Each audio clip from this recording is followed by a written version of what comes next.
This is a Film Stories original podcast. We made this.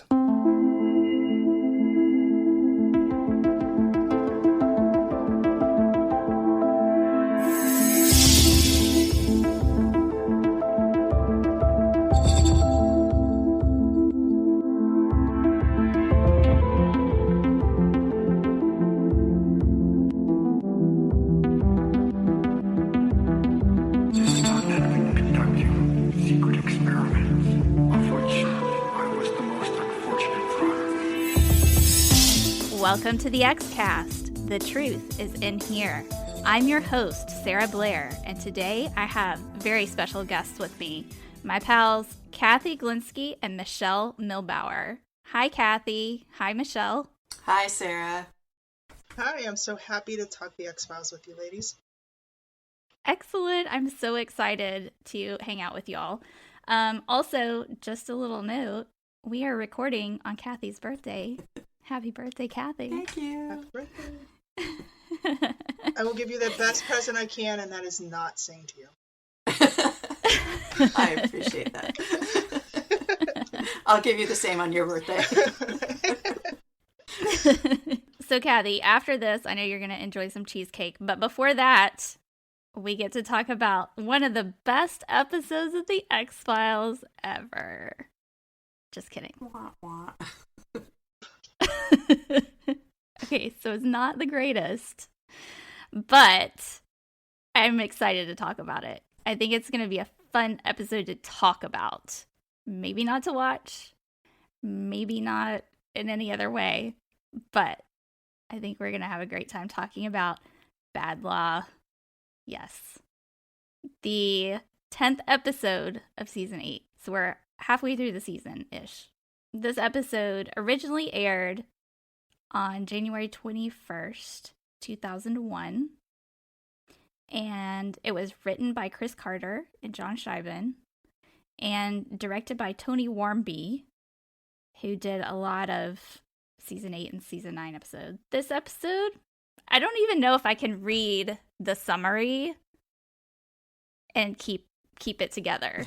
I was reading over it. I copied it from IMDb. Somebody wrote this summary for IMDb. So I'm going to read it to you. A small Indian man on a creaky cart with powers of illusion is believed to have the ability to take over people's bodies and kill them by leaping into their anal cavity. That sounds right. Ew. That's the summary that somebody had to write for IMDb. I mean, if this doesn't tell you, like, the tone of where we're going with this episode, I don't know what does. Wait. No. Yeah. No. Yeah. No. Just no. There's so much nope about this episode. So much nope. So much happening. nope. So much cringe. Nope. It's just... Yeah, we're going to nope our way through this together. I'm glad that I have you all for moral support because, I mean, we may as well get the rankings over with. I can't imagine that they're going to be anywhere near as high as IMDb has rated them. Cathy, birthday girl, why don't you go first and let us know what your rating is? Okay. So I actually am of the opinion that Badlaa is underrated. And I think most people think, oh, that's the butt stuff one. And they skip it and they don't watch it. And they're missing some really incredible story arc for Scully. This is the culmination of her journey that we saw start in Requiem. But the butt stuff is disgusting. It really, truly is. So I'm of two minds when I rank it, when I rate it. So I probably would give it a 5 because I think the Scully stuff is so important and so well done, even though the rest of it is disgusting and nonsensical. So there we go. Fair. Michelle, what do you think? I am in agreement. The body horror, the just nonsensical story, like even though they try and put it together, just that makes no sense. But there are moments in there that I think are really worthy of rewatches. That being said, I hadn't watched it in a long time. But yeah, no, I agree. Yeah, 5 seems about right to me as well. Like, yeah. There's stuff that makes you want to not ever want to even think about this episode again. And then there's also character beats in there, especially for Scully. And we'll discuss it when we get there. But her performance, especially at the end, is as usual. You know, no matter what she's given, she just knocks it out of the park.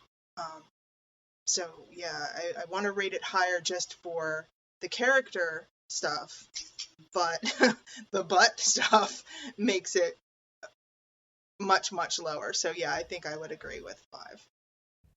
Yeah. I think the same. I think any episode that has Chuck Burks in it automatically gets at least 2 points. Yeah. Like, just for Chuck Burks. He's an automatic 2-pointer there.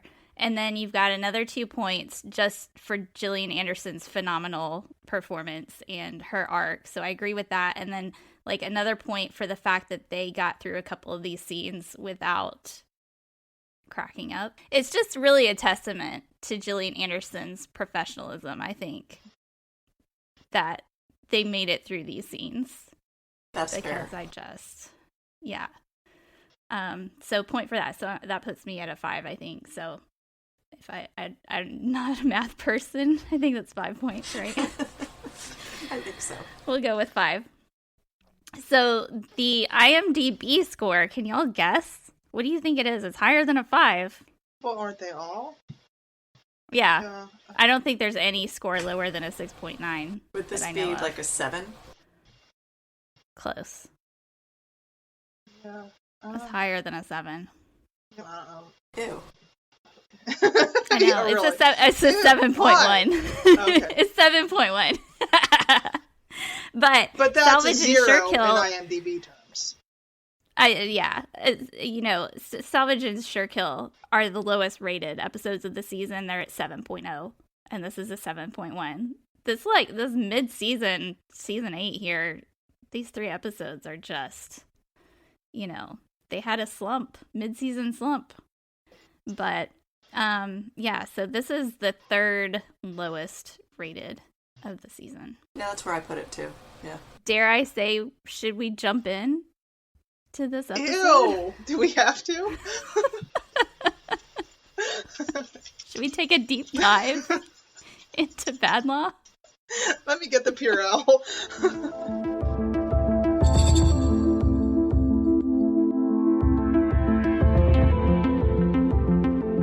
We gotta channel Scully's professionalism here. Gillian Anderson's oh wait, you didn't tell me I had to do that. No. That's gonna be a stretch. Okay, I do. No, okay. Yeah, you're the professional. Come on, Michelle and I get to act up. Yeah. Oh, if I have permission to act up, this is gonna go very bad. We just have to start talking about the teaser because it's pivotal to the rest of the episode. This total jerk dude gets out of this car in Mumbai in India, and he goes in and he's at the airport and he sees a beggar on a cart. There's no nice way to describe any of this because it's all just terrible. Well, this guy sets up his personality as soon as he gets into before he gets into the airport, but when the gentleman at the airport ticket counter check-in says to him, "Oh, you're flying back to the States," and he makes a comment really disparaging, like not a second too soon, or not soon enough, or something gross. So right there, you find it hard to be sympathetic to this guy. Right. He's a total jerk. He's horrible. Just bad guy right off the bat. And then he gets in the airport, and the beggar person just rolls right into the airport. And he follows him into the airport terminal bathroom. Right, but no security, nothing. Does anybody else see him, though? Right now, we see him, we don't realize what his powers are, but later on, when he can, warp people's perceptions, nobody else. He does have those powers, doesn't he? I've never thought about that. I thought he just kind of followed him in there. And we know from other shows like War of the Copperphages that sitting in the bathroom is never a good thing on the X-Files. Nothing good is going to happen. Going into the toilet. Public restrooms are nightmare material for me, so this is just this feeds into my idea of horror. It was like something bad is going to happen. He gets dragged under, and we don't know what actually happens, but it's very frightening. It is horrific indeed. Well, there was a camera shot at the beginning of this bathroom scene that was equally nightmare fuel, in that the way they panned up, it was very high in the potential of seeing more than anybody ever needed to see, ever.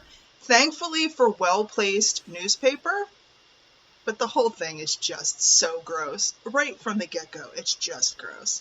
Just gross. Yeah. Right. Like, we don't need to see any of that. We don't need to even hint at any of that. Nope. Nope. Mm-mm. That's true for most of what we see in this episode. Yeah, but I think it could have been equally as... the horror of this it could have still been there without having to be in the stall with this gentleman. Oh, absolutely. You know what I did like about the teaser, though, was the creak sound of the cart. I think that was a really good horror element, because we know every time we're going to hear that throughout the episode, it's going to trigger something bad's going to happen. So I thought that was a good choice. Or the squeaky, you know how they have the horror movies and they have the little squeaky sign blowing in the wind, the desolate squeaky sounds. It's one of those. Yeah, yep. It's that. It's very evocative of this. So then he goes to a hotel room, and it's like, oh no, he's fine, but he's acting a little bit strange. He's not talking. This bellhop, bless him, he's doing his best to earn that tip. He's trying so hard. He's trying to be friendly, trying to make conversation, and no, he's having none of it. He just ignores him. So he's like, okay, so he leaves. And Mr. Pataki sits down.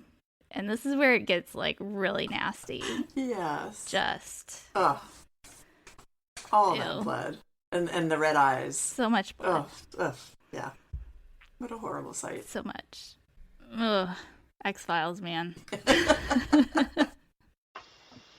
Yeah, I mean, just the connotation of it is so gross, because we know where this guy went and where he comes out from.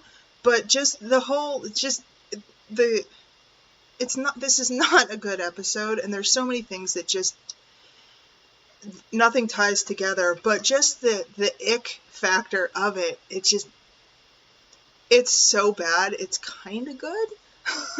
Kind of like in Home Again in the revival, when the monster pulls the guy apart, and you don't actually see it, but you see the aftermath of it, and it was one of those ew moments. And so it was just another moment that was so bad it was kind of good, because it was just gross and inappropriate, and yet for the sake of the show, I don't want to say it's appropriate, but it's just that ick. I read that John Scheiban is the most proud of that he gets told all the time that was the most disgusting episode, and he says, yeah, good. That's what he was going for. So, whatever. He accomplished it. He got the ick. So, can you imagine? I wonder if there's anyone out there who had this episode as their first ever X-Files episode. Oh, and if they did they ever watch another one? Oh. I know, right? Oh.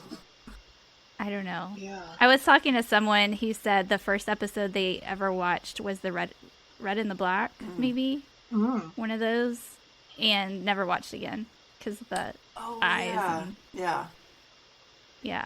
I was like, okay, so if that was your first episode, you need to watch a different one, because there's definitely a wide variety of X-Files episodes that you can choose from. I don't blame her for not wanting to watch that one again, but the first episode I ever watched was Ice, which it also has that ick factor. I mean, it still kind of makes me squirm thinking of putting the worm into somebody's ear. Like, ooh.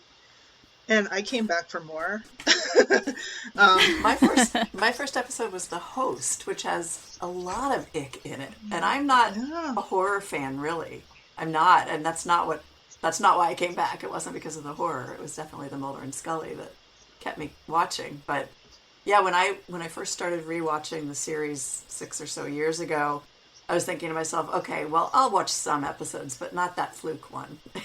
And of course, I won't skip that, but it's like that stuck with me, that the bathtub scene where he's, yeah, I don't need to talk about that, but there's a lot of ick in that one, and yet I still kept watching the X-Files. So. But this one doesn't have Mulder and Scully, so, there's not even that going for it. Right.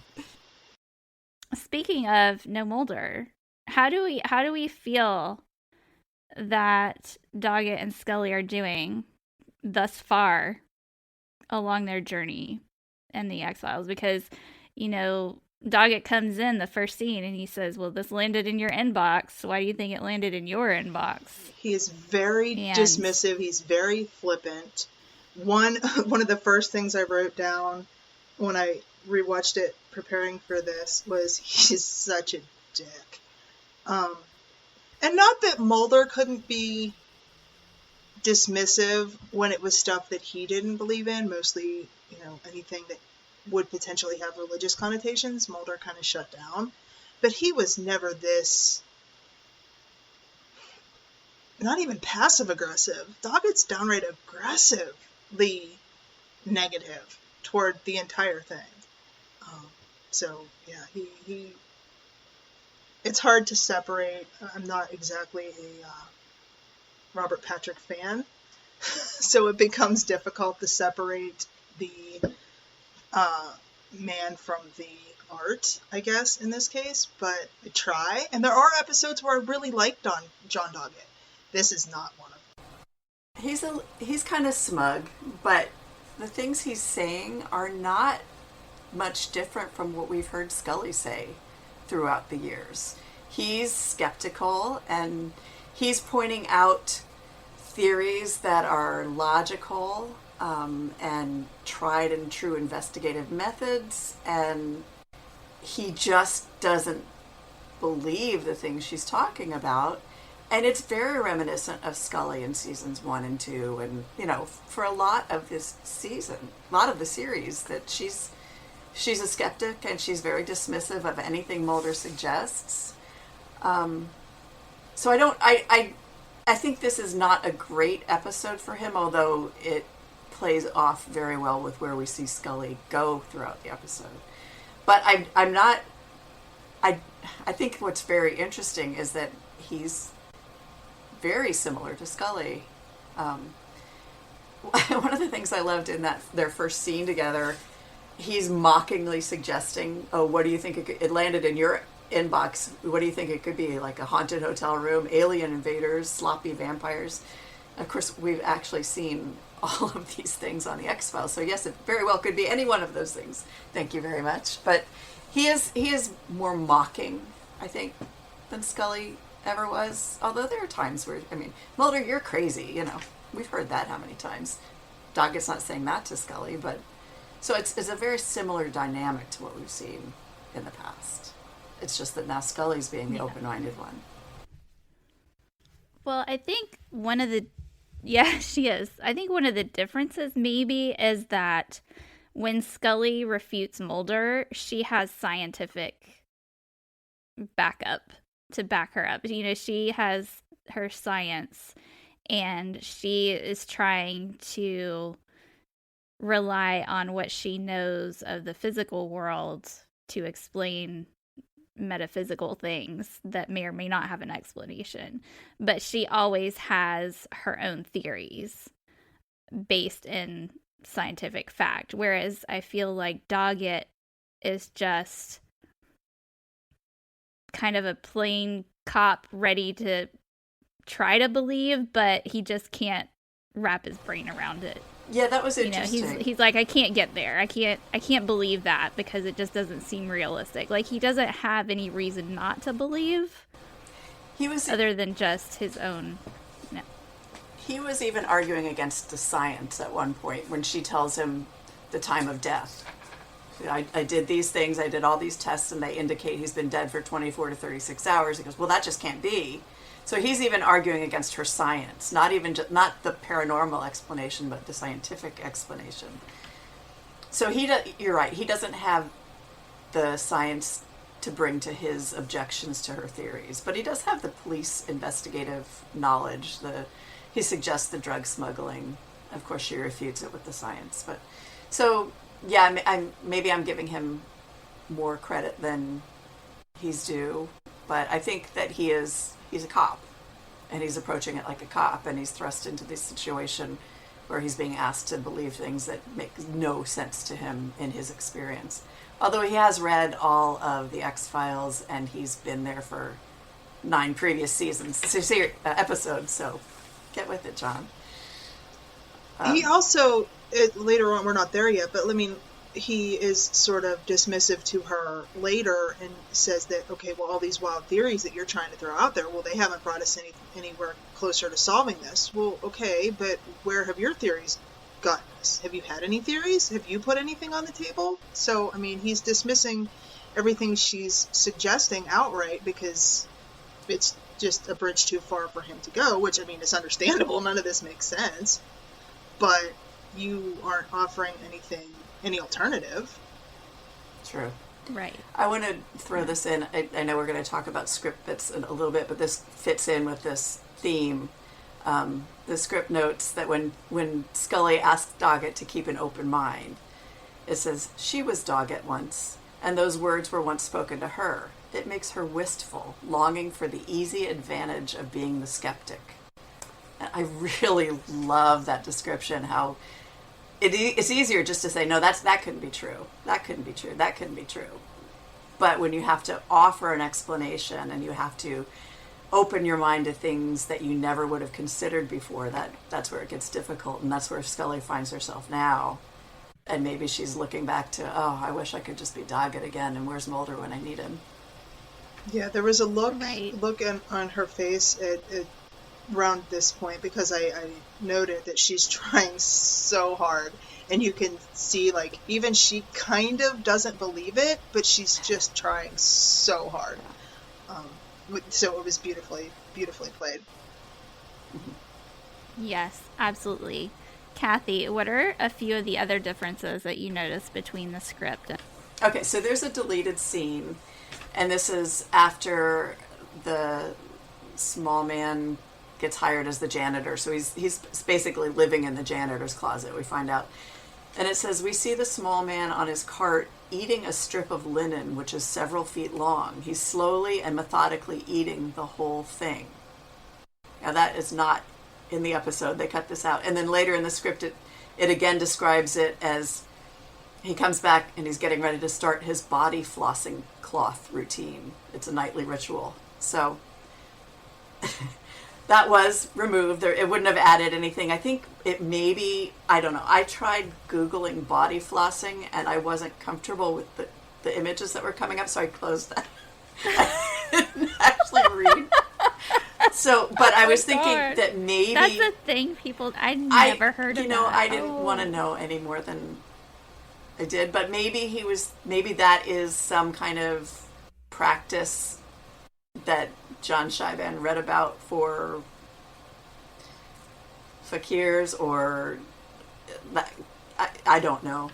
I looked into fakirs and Sadi, and I did not come across that, but it's interesting because basically what I could find on fakirs, what I found was that in the 19th century-ish, when there's like that rise of supernaturalism and all of that going on, there were these fakirs who were essentially white dudes appropriating Indian culture, and they were just magicians. They were illusionists using, this just to create illusion. So I wonder if part of that is like where some of that came from, because I did not come across any of the stuff that Chuck Burks was talking about, where they do like the body piercing and the and all of that. I did not find that. I mean, I'm not saying that that's not out there. I just didn't come across it when I was researching.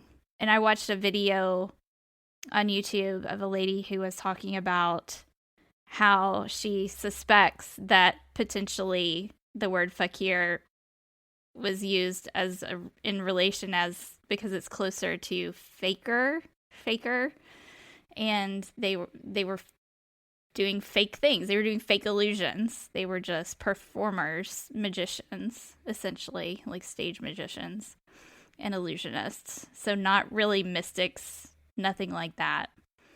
But the actual word fakir comes from a religious sect in Islam, and it's related to, you know, giving up all of your personal things and being poor for Allah is a spiritual quest or a spiritual journey. So that is related, but it's not related to Hinduism at all. It's, you know, is in a religious aspect. The only way that it's related to the Hindu culture is these fakirs who were popular, who appropriated the culture in the 19th century. Huh. So, yeah. That's very interesting. Not enough research done on that part of it. Right. So, yeah. And then, yeah, it was interesting to read about. Definitely something to, like, investigate further. Definitely. But yeah, that's what I found out. So, and then the Siddhi mystics are more closely related to the yogis who use meditation to alter their mind. Like that part of it was closer to the research in that I think Chuck Burke said that they alter themselves and the reality around them with their minds through meditation, which is kind of the concept, but not. Yeah, he said they could manipulate reality, become invisible or as tiny as an atom, at which point Doggett makes a butt joke. And then, because you have to. There's one other script thing about this, and it's when Scully calls Chuck Burke back to the office to say she's just really trying to figure this out the way Mulder would. And they're talking about city mystics or religious men, and using their powers for murder would violate the foundation of the ascetic life. What would cause them to do that? What break their faith? And they think, well, maybe revenge. And so in the episode, Chuck asks if he's out for revenge, why is he killing the people he's killing? And then in the script, the next line is, maybe that's the Mulder question, which is true. I mean, that is the Mulder question, but they sort of cut that out. I think maybe it was just articulating too much. You know, maybe they thought that just wasn't needed, that the audience was supposed to figure that out themselves. But I do like that thought. Earlier in that same scene when Chuck is back in the X-Files office, when Scully calls him back, and he made mention of Mulder, like, oh, it's usually Mulder that calls, and she kind of stops for a second. Her back is to him, so he can't, to Chuck and to the camera, so we can't see what the look on her face is, but just the way she stops for that second makes you think, like, oh, geez, Chuck, twist that knife, why don't you? And my thought was, does Chuck know that Mulder's gone? I wondered the same thing. Because he didn't ask, like, oh, I'm surprised to hear from you. Usually it's Mulder that calls. Like, why didn't Mulder call me? Where's Mulder? Like, there's no... So it just makes me wonder, does he know? Because she stops just for that second and then just no comment and just continues with her line of previous thinking, questioning, whatever. And in the script, he goes on to say, I didn't even think you liked me that much. It seems to me like when you're reading the whole conversation that he does know that Mulder's gone. He just didn't expect she would call him in. He just thought his relationship with the X-Files was terminated because Mulder's gone, kind of thing. Yeah. But that is an interesting thought. Because I was wondering the same thing. Yeah. I was wondering the same thing. But he didn't, the first time, because there's a couple times he's with Doggett, so he's got to know that Mulder's not around, right? Because the first time he comes in, Doggett's there, and then when they go to police station later with the video camera, he's with Doggett. So he's got to know. That's my feeling anyway. Right. Oh, it's just so angsty. It is. It's beautiful angst. So much It angst. is. Oh. Ooh, and then I have one more script bit. Okay. So at the very end, and I know we're going to want to break down that whole scene, but Doggett says, give yourself a break. This whole thing didn't make sense. And she says, in some way it did. And we're wondering, like, did it really?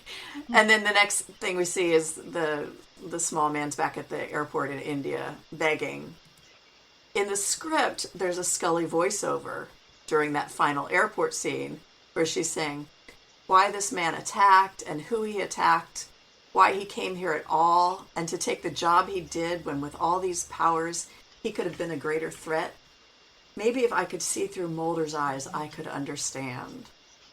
And that whole voiceover, that whole speech was cut out. It makes it clearer that there is no answer. They never did come to a conclusion. And that's partly because we just we're not able to see things the way Mulder did. Yeah, I would have liked to have that voiceover from Scully. What do you think? I think that's an interesting spin. Yeah. I like that spin because I like the idea that they just didn't get there, but there was an answer that we'll just never know because Mulder wasn't there to find it. That's gut-wrenching. Mm-hmm. Yeah. Yeah, I do. I mean, that's what I get from this episode, and I think that one last voiceover would have really nailed it home. Yeah. Mm-hmm. Yeah, but then I have to wonder, would it be too much? Because it was, I think, beautifully done in that scene when we can see her say it, and we can see, again, the beautiful angst of it all. True. And, True. yeah, I mean, that she is trying so hard, and how difficult it was for her to be doing all of this without him. I guess if we had the voiceover in addition to that scene, but would that have been too much? It might have taken away the impact of the scene where Scully's saying, Mm-hmm. yeah, I just can't do this the way Mulder did. Yeah, I think you're right. Yeah. I think that's probably why they made the decision to cut it. Because we had that gorgeous scene from Scully that Gillian poured her heart out into. Yeah. Yeah, that's probably the better way to leave her. Speaking of Scully's intuition, I think it's interesting that, at the end of this, she's faced again with trying to see something that she's not sure she's seeing. Because this is not the first time that's happened to Scully. Like, throughout the entire show, she has seen things that she wasn't sure she was seeing. Like, Pusher, Wet Wired, Without, Beyond the Sea, she saw her dad. Her intuition is really, really strong. And even Melissa brought that up to her, that she had problems trusting herself and her perceptions. Yeah, Blessing Way, she sees Mulder in a dream, vision, whatever, and trusted it enough to tell his mother he wasn't dead yet. I mean, that's pretty amazing. So she's definitely shown these insights throughout. Yeah, and I think it's interesting that, this is the second time this season she's had to shoot somebody who wasn't, she had to shoot Skinner in Without, and it was the bounty hunter posing as Skinner. It's the exact same scenario, more or less. It's the illusion of this boy who is, this other person pretending to be a boy, but yeah, it's basically it made me think of that right off the bat because, she had such a strong reaction to having to do that in Without. Mm-hmm. And then again, here she has another strong reaction. Yeah. But I mean, I would have a strong reaction to having to shoot a child. Yeah. Like, I can't even imagine. Well, she even says it because is it the kid that's about to be attacked saying shoot him, and she says I can't. Yeah. Yeah, and then it's it that's such a to heartbreaking moment. Mm-hmm. Her little, I can't. Yeah. Well, and the fact that she did not see the small man, she never saw that. She had to trust Quentin when he's saying that's who it is, because she only saw Trevor. When she looked at that person, she saw this little boy, and she had to fire her gun at him. So it wasn't even like she saw something and then didn't know whether to trust it. She didn't even see it and had to trust someone else. Mm-hmm. And it's interesting that she's sure that Mulder would have seen through it. He would have seen who it really was. And maybe that's why, because as I was watching this episode, I wondered when Trevor encounters the janitor in the school, the illusion starts slipping in and out, and he can see that it's the small man presenting himself as the janitor. And I'm wondering why. What was the cause of that? Was Trevor seeing through it, the disguise, or was he having trouble of some sort that was keeping him from being fully disguised? But maybe that's to show us that some people can see through it and some can't. Mulder would have, but Scully couldn't. Just how the whole thing doesn't hold together. When you think about what this guy's powers are, why is he doing any of this? Yeah. Like you didn't have to go where you went, because you could make people believe that they are seeing whatever, and you get on the plane. You don't need to hitch your ride, as it were. It doesn't hold together. But yeah. Quickly, Cathy, my thoughts on why the boys can see him is because usually, in general, children are more in touch with this, like, a spiritual side of themselves that a lot of adults kind of grow out of and reason themselves out of. So I kind of thought that maybe that was what was going on. Like, the kids can see it better because they're more willing to believe that something's going on, or they still have that intuition that they haven't quite. They believe in monsters. They see things, like little kids. So I kind of thought maybe that was what was going on, why the boys could see him. They were just more open. Better than the adults. Yeah, they were just more open to it. And so would Mulder. Yeah. Because, he does kind of have, like, a childlike belief in things, like in some ways. But the reasoning that they give, Scully does her research, and she finds out that there was this, was it an explosion or a gas release that killed over 100 people in the village, and one of them was the son, or potentially, she doesn't know for sure, but one of them was a small boy. So that really made me confused as to why he would go after the kids.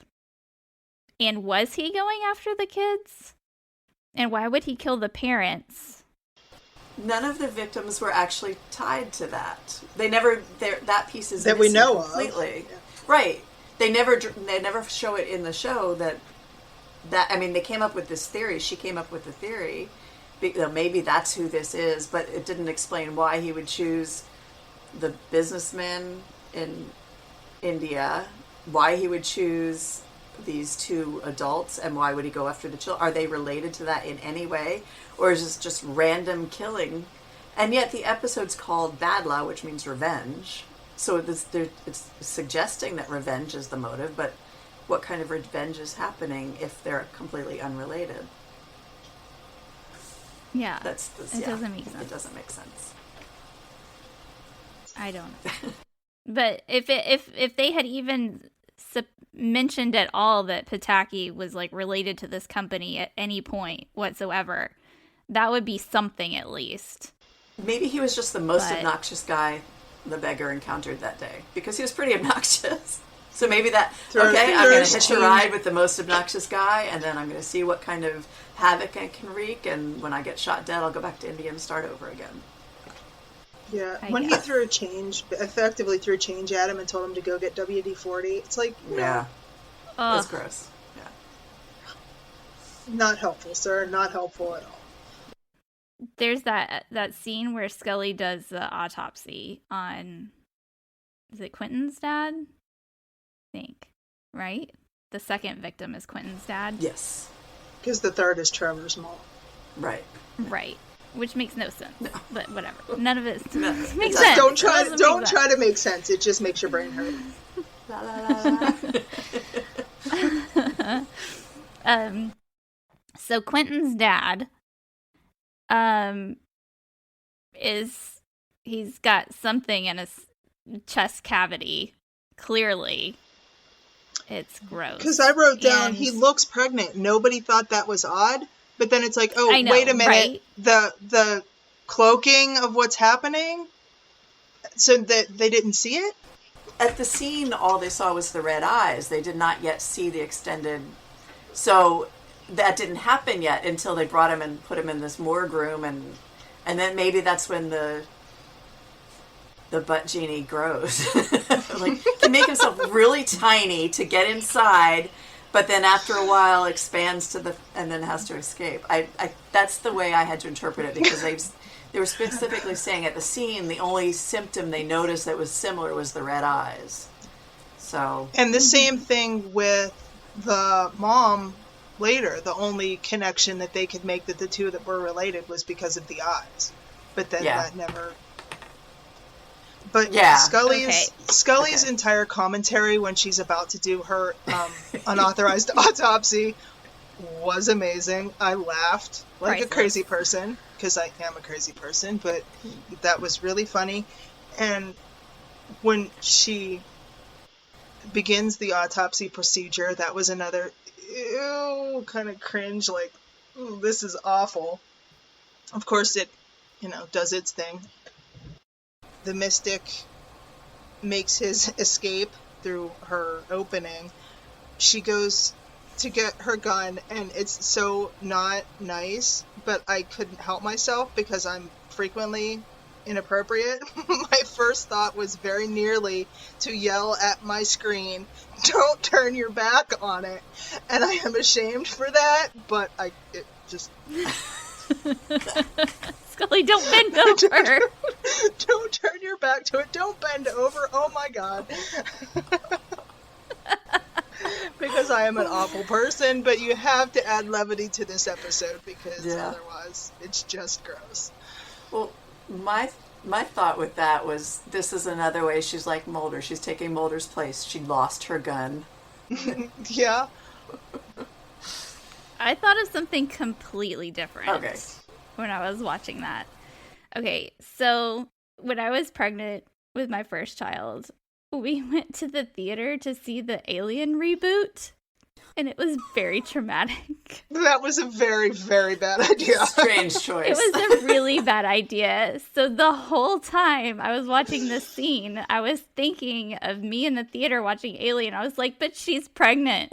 How is she not freaking out right now? How is this not traumatizing her for the rest of this time that she is to watch this thing crawl out of his stomach? Like that, I would be gone so fast. Like how, But Jesus Slug has also happened. Yeah. She's been through a lot in these last 8 weeks. There's been a lot of trauma. Just so terrifying and awful and horrific and gross. Just traumatizing Wrong for everyone. On every level. Yeah. Not to mention, the aliens in Fight the Future came out of the chest cavity too. Yeah, that's right. Right? I don't think she saw that though. They saw the aftermath of it still. In the beginning. Yeah. Yeah. Ugh. Okay, gross. She's just like, this is just another day at the office. Well, I mean, the very first autopsy would be an unpleasant experience all the way around. Yeah. So. Yeah, so much. Nope. Yeah, let's talk about the boys a little bit. We mentioned them briefly, but Cathy, the boy who played Trevor, I want to know if you remember, if you recognized him from another show that we like. From another show that we like.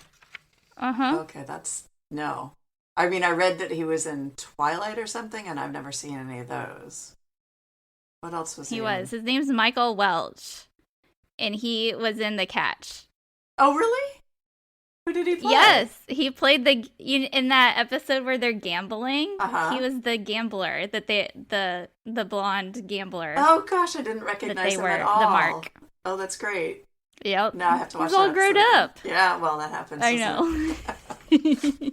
Oh, cool. Okay. I saw that. I was looking at him. I was like, he looks so familiar. I know I've seen him. Oh, wow. Okay. Yeah, it was The Catch. I knew I saw him. Oh, yeah. fun. So, but he's done a lot. He's been over in a lot of things. He's had quite a career. Quentin too went on to do like some voiceover stuff, but I couldn't find any credits for him after 2006. So I want to mention one thing about the boys, and this is from the script. When Quentin is introduced, it has his name spelled Quinton, Quentin, pronounced Quentin. Like, so Quenton. So I'm like, why? I'm wondering if that name has the way it's spelled in the episode has some connection to a real life person, because they often do that. They use production designers, sons, uncle, whatever. So they use names from people they know. But I just thought it was really strange that he would spell it one way and insist that it be pronounced a different way if you're just making up a character. I don't know the answer to that. I should have dug deeper, but thought I'd throw that out there. I think on IMDb it's Quentin. Okay. So yeah, I mean, it's spelled one way in the script and it's pronounced a different way, so it's spelled another way in the Yeah. But then on the transcript on the X-Files wiki page, it's Ton. So who knows? Who knows? They probably took it from the script. Yeah. But one of the things that always niggles at me when I watch this is when he first shows up and Trevor pushes him down and he's being a bully, and then the dad comes in. He's like, "You're in 7th grade. Well, you should, if you're gonna bully anybody, you should bully somebody in your own grade." And it's like, dude, no, nobody needs to be a bully to anybody. That's not the Why? solution, No, sir. No, it is not. That's not. No. I mean, I guess it was their attempt at a switch on the pick on somebody your own size, but it's still not the right messaging. Right. No, not at all. Not at all. But yeah, that's just one thing that every time that came up, I was just like, oh, no, sir. Or I'll call your father. You should do. Oh, man. I wonder what happened to Quentin's mom. She never was in the picture, right? I don't think we ever saw Never her. said anything about what happened to her. No. Yeah. I wonder if that's even more tragic. If he she has is not in the picture for whatever. Who was with them? Because was there a woman with him at the dining room table? And Scully is there. So is that his mom, or was that another police officer? Because then Scully steps away and goes and talks to Doggett. But there was a woman there. So maybe she wasn't important to the story, so she wasn't focused on. Yeah. It could have been. Yeah. For some reason, my brain told me that was like a social worker. Oh, Maybe. I'm looking it up now, see if there's any mention in the script. Yeah. She didn't have any lines. Okay, but sometimes they describe who's there. I kind of liked how they sort of teamed up at the end and became friends. Bully redemption. Yeah, I want to believe that Trevor and Quentin are lifelong friends. Yeah. Now, because they both saw this small man on a cart and believed. Sorry, the script does say that Quentin is in the arms of his mother, a professional woman whose eyes are red from crying. Scully sits close, quietly questioning the boy. So it's his mother. She just wasn't important enough to give any lines to. Is there going to be a fanfic now that the mom... Yes. And the dad, and now Quentin's mom and Trevor's dad, they're and now they're brothers. Right. Yeah. Happy ending for everyone. There we go. We've solved. It still makes no sense. It makes more sense than anything the revenge. else. Yeah, sure. Yeah. So, okay, fanfic writers. My list is too long. I'm sorry. I cannot take this on. Everyone's just dying to do a Badlaa fanfic. It's just way up there. Well, do we have any other thoughts on this episode that we would like to add? Well, just that how did they convince Deep Roy to do this?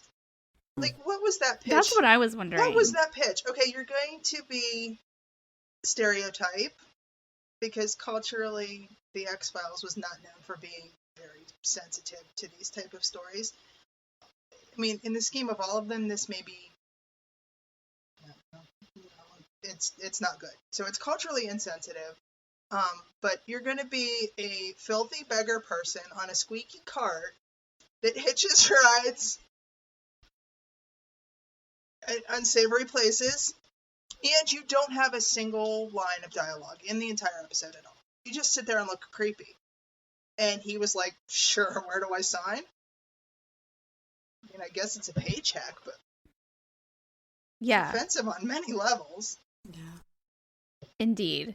But he was creepy as all get out in this episode. Just, I mean, the fact that he doesn't say anything is what makes it even more creepy, but still, like, I have to wonder what that pitch was like.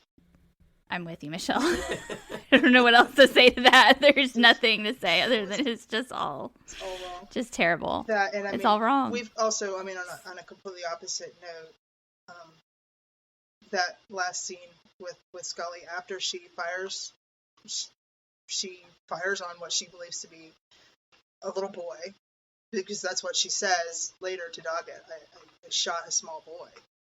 And he's like, well, thankfully that's not true. But when he hears the gunshot, he goes in and she just hands him her gun and walks out. She just can't even process anything of what has happened.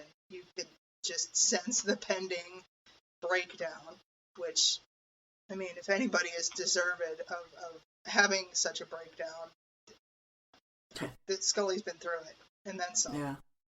But that was so beautifully done, and just then again, the beautiful angst of all of it from this point on. She's, I'm not a Jillian stan as much as some folks on the internet are, but she is just undeniably amazing at making you, or me anyway, it might be just a me problem, believe that she is this character and she is going through all of this stuff, and she's just astounding in the fact that this is so ridiculous, and yet she makes you believe it's real for that moment. Yeah, she is the reason why no one who calls themselves an X-Files fan should skip this episode. It's worth all the butt genie to get to Scully's final scene. I mean, no, she's phenomenal, and I love what it means for her to be saying these things. She realized that Mulder would have seen and understood, because that's how he came at things, without judgment or prejudice, with an open mind that she's not capable of. But what we're seeing, that's what she's saying. She's saying, Mulder could have done this, I can't do this. But to me, what she's saying is... But you did. She did it. Yes, she did it. And because she tried so hard. But what we see is that we need both sides to this. We saw this in Field Trip, right? We can't, neither one of them alone can solve these problems, that you need both these things. Because Scully's doing her own role through all of this, all through season 8. She's still being the scientist and the pathologist and the medical doctor, and yet she's also taking on the open-mindedness, the extreme possibilities, and it's just wearing her down till she gets to the point where she's just completely falling apart, because we need both of them. And Doggett's not a good enough replacement for that. I'm sorry. No. What we need is Scully and Mulder just doing this together. That's what works. I did note too that she's so broken at this point. She can't even look at Doggett when she's saying this. And part of this is because she still has that, her walls up as much as she can, at least, and to show what she perceives as weakness to him, but she's just so broken and so exhausted from just trying to hold herself and everything else together. And it just, that scene is, in a horrific episode, that scene is just beautiful. It's beautifully done. The angst of it all. I might speak to my own, self-loathing or whatever mental problem I may have, but it's just, yeah. All of the ick and everything else in this episode is worth it just to get to that point, because you can see everything that she's just trying so hard to do. And even Doggett here, he says, you gotta give yourself a break. The whole thing didn't make sense. He's not judging her. She's judging herself, but he's not judging her. And I mean, that's a really good thing to see. I mean, they're a partnership. It's not the partnership some of us want, but he's a good partner to her at that moment, where she's done something that he wouldn't have done. He wouldn't have shot the boy, but it was the right thing to do. And he's telling her, give yourself a break, and she just won't let herself off the hook. So it's really heart-wrenching. But I do like how they end together with him supporting her. So much angst. It's the angstiest angst It is. that ever angsted. Well, I don't know about that. We get a little bit more. There's some more, yeah. I would say that's coming up in a couple of episodes. So. All right, should we head over to the mailbag and see what some people said in the basement group?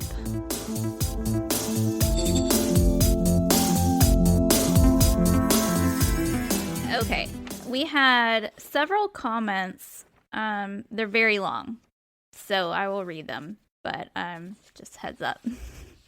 People had a lot to say about this. Okay, the first one's not so long. Matt Allaire says, this one definitely has a B-movie body horror aspect to it. This reminds me a little bit of season 3 episode with the attacking cats. Oh yeah. I can see the correlation there. Yeah, same author. Yeah. Andrew Levitt says, on the surface, this is a great episode. The concept is creepy, the beggar man character is memorable, and Tony Warmby's B-movie direction really hammers home how terrifying this guy is. Yet, search deeper and you'll find a fairly mundane story of a wounded man seeking justifiable revenge, which was the topic of the previously aired episode Salvage, and an insensitive portrayal of other cultures. Scully's admittance of not being Mulder in time to save the boy at the end is a nice moment of character reflection, but feels out of step with the rest of the episode, which doesn't set it up. Not terrible, not great either. A suitably average episode with its horrific elements elevating it above the weak writing. Yeah, I can't say I agree with that. I think Scully's final scene, I think it was set up throughout the entire episode. Yeah, from her very first appearance. Yeah, I mean, I agree about they introduced the threat of the revenge as the point of these attacks, but they never explain how the victims and the potential victims, the children at the end, tied into that. Like, even if you have to really stretch to try and link them together, and there's no, so yeah, okay, if it had been a revenge story and somehow the victims had all tied together, that would have been a different story. Maybe that would have been a better episode. But to me, the redeeming value of this episode comes from portraying Scully's journey of trying so hard to be Mulder, and she's just not, and her struggling with that. Yeah, I think that's where the heart of the episode is, definitely. And, like, the point. They basically just needed a story to go along with Scully trying. To get her there. Maybe it didn't even have to make sense. Maybe making sense is not the point at all. Like we talked about at the beginning. That's where I've landed on this. the point of this episode, because in every episode we've seen since Requiem, Scully has been taking on, having to advocate for something before she was only willing to say, well, I can't deny it, but now she's had to say, no, this is alien, this is this is that. She's had to suggest all these supernatural answers, and it's weighing her down, and she's gotten to the breaking point. And to me, that's got to be the whole point of this episode, and the story is just how she's coming to the realization. Because they never did develop she threw out the revenge theory, but the connection was never made between these killings and that theory. So I think leaving it a mess that no one understands leaves us feeling like Scully does, right? She feels like, I don't know how to do this. I'm not sure I can see the answer to this. And we can't see the answer either. So we're feeling what she's feeling because there's no answer to this story.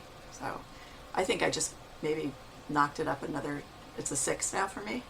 I talked myself into it. I don't know. I think sold. I think if you think about the episode that way, it's like there's no answer because we're supposed to leave the episode feeling as confused as Scully does. Then it's a pretty darn good episode. Okay, but did it have to be a guy's butt? No, it didn't have to be the butt thing. The butt thing takes it back down to 5. It doesn't have to be a butt thing. Like, But I mean, these years later, I remember watching this episode. I had a tiny little apartment, little bitty television that had a VHS player built into it, you guys. Hot stuff. And watching the episode, and then as soon as it was over, rewinding that VHS tape because I just recorded it off a TV and watching it along with people in the chat rooms. And immediately people latched on to the butt genie thing. Immediately, although none of us called him a butt genie. That's the censored version. Mm-hmm. But it was just, that was the immediate thing. And it's just so funny how the 3 of us didn't know each other then, but all of us know about the butt genie and how it started and who started it. But it lives on. So as bad as this episode is, and it's bad, it's sort of an infamous level of bad, I guess, because everybody's... Because my husband's a casual fan of the show. I was like, oh yeah, I'm talking to my friends. We're going to, discuss Badlaa. And he looked at me like I'm speaking Greek, Farsi, whatever. And I was like, the butt genie episode. Oh, that one. So. Yeah. I mean, I do remember this was like the end of January 2001. So I had just started college. I took a semester off after high school, and I had just started college. I was in New York City in my dorm room, and we had just started the semester, and I didn't hardly know any of these people. I'd only met them, like a couple weeks ago or whatever. And the X-Files, I was so obsessed with the X-Files. And I was like, it's the X-Files. We have to watch the X-Files, please. Like, one TV in the dorm room. And we had a couple of the other people on the floor over, and we were watching. They're like, all right, X-Files, okay. Like, nobody was a big fan. They had heard of it. They knew about it. But I was like, X-Files is the best show, you guys. We've got to watch the X-Files. And we all sat down, and we watched this episode. And... You weren't allowed to pick the TV shows after that, were you? Nope. Not allowed to watch X-Files again. So that happened. But anyways, yeah. Okay, back to the comments. Jessica Miss Kelly says, "What's not real can't hurt you," says Quentin's father. But what's real? Physicists and philosophers don't really know, except to say it's not as solid and obvious as most think. I like the themes of this episode, such as the incomprehensibility of some aspects of reality, and children's ability to sometimes see more than the adults around them. However, the execution is poor. There's little internal logic as to what's happening or why. Even incomprehensible things are deemed such only when, quote, quote, normal, rational analysis has failed. That's Mulder's great gift, to piece together bits of data that don't fit the model of accepted reality and create a new model. Scully tries to do that here, but the actions of the creature are so inconsistent she doesn't have much to work with. Good stories build a scaffold of cause and effect that all tumble together at the climax or give insight into character motivations. This episode does neither well, and the result is a muddle. It's a good summary. Yeah, I think that's really well said. It's a very, very intelligent commentary on this episode as I sit here and giggle about Butt Genie. Oh, all right. Adam Silva says, so bad law. It's good. That's one for Carl, isn't it? I enjoy the B-movie horror of this one, even if it's quite ridiculous. Deep Roy's Fakir character is surely memorable, squeaky sounds and all. I like how the kid and his former bully team up to try to catch him like it's some sort of 80s movie. I feel like the, quote, only Mulder could solve it ending is less emotional and more of a cop-out to cover up the absurdity personally. But I know some fans felt better about that aspect, and it's always good to see Chuck Burks. I'll agree on the Chuck Burks part. It is always good to see Chuck. Always good to see Chuck Burks. And I do agree with the 80s movie style. That was like a good teaming up description. with the boys. Yeah. I did Very note good. that. It's I like like that. Spy Kids or like FBI Junior. Yeah. Yeah. Like some Stranger Things element in there. So, yeah. I mean, that's all the comments from the mailbag. And I think we've summed it up fairly well, don't you? I do. So, Well, thank you so much, both of you, for joining us, Cathy and Michelle. Michelle, where might we find you online? I am on Twitter at mmbaker13. Awesome. And Cathy, how about you? I'm on Twitter. I'm Cathryn Glins2. I tweet about the X-Files a lot. I am also occasionally lurking in the basement on Facebook. So you can find me there too.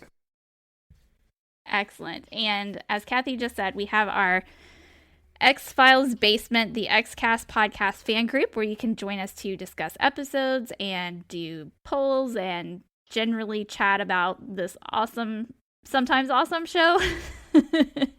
It's always awesome when we get to talk about it with friends. No matter how bad the episode is, these are always fun. It is. And it's a great group in there. We have some fun discussions. And you can find us on Twitter at the X_cast and over on Instagram at the XCastPod. And you can find me, Sarah Blair, on Twitter at Sarah L. Blair and on Instagram at author.sarah.blair. So we thank you for joining us this week for this lively discussion. And we hope to see you again soon. But until then, just remember, trust no one. Elsewhere on We Made This. Make It So, a Star Trek Picard podcast. Why? Why do you even need to bring that up? You don't. We've done a story, and you're just using that for the. Oh, God! No, it's like, no. I don't get it. I understand it. I understand Soongs. Soongs are always going to be in some way related to the Kang story because of genetics and the stuff like that they've done. I get it, but to do that, and if it comes in season 3, if it's a main thing in season 3, then I'll hold judgment. If it doesn't get mentioned in season 3, then what was the point? Pick a disc. Guardian reading lefty, which A bleeding heart is one of the phrases we use a lot here in the US. Like, he cares about the homeless. I'm sort of shifting into my Limbo impersonation. Oh, he wants to house the homeless. What is he, a communist? Like, that's not. Maybe a little, but he's concerned with this. He's concerned with climate change. He's concerned with poverty. He's concerned with just general treatment of your fellow human beings. Like, I'm sure he resents having been subjected to trauma in his own life, and that gives him a great deal of sympathy, which I think is a good quality.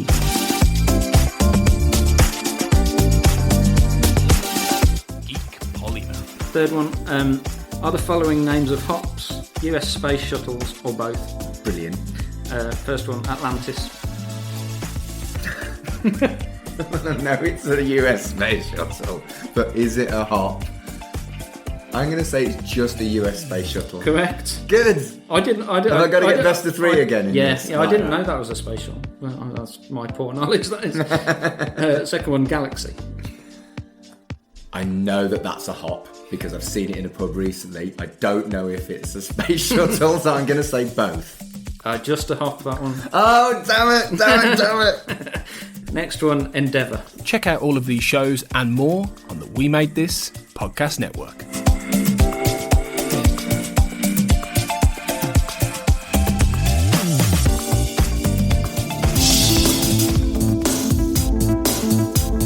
The Xcast and X-Files podcast was created by Tony Black and is produced and hosted by Carl Sweeney, Sarah Blair and Kurt North. You can find the podcast on Twitter at the X_cast, on Facebook by typing in the Xcast, and in our group, X-Files Basement, the Xcast podcast fan group, and on Instagram at the Xcast pod. Don't forget, you can support the show by becoming a member on Patreon. Our patrons get early access to episodes, behind-the-scenes chats with our hosts and a thriving community of X-Files, and other premium interviews and specials. To find out more and subscribe, you can go to patreon.com/thexcast. That's patreon.com/thexcast. We are also part of the We Made This podcast network, full of popular culture shows, including our Millennium series, The Time Is Now. You can find all of our shows at our website, wemadethispod.com, or via Twitter at wemadethispod. Thanks for listening and keep watching the skies.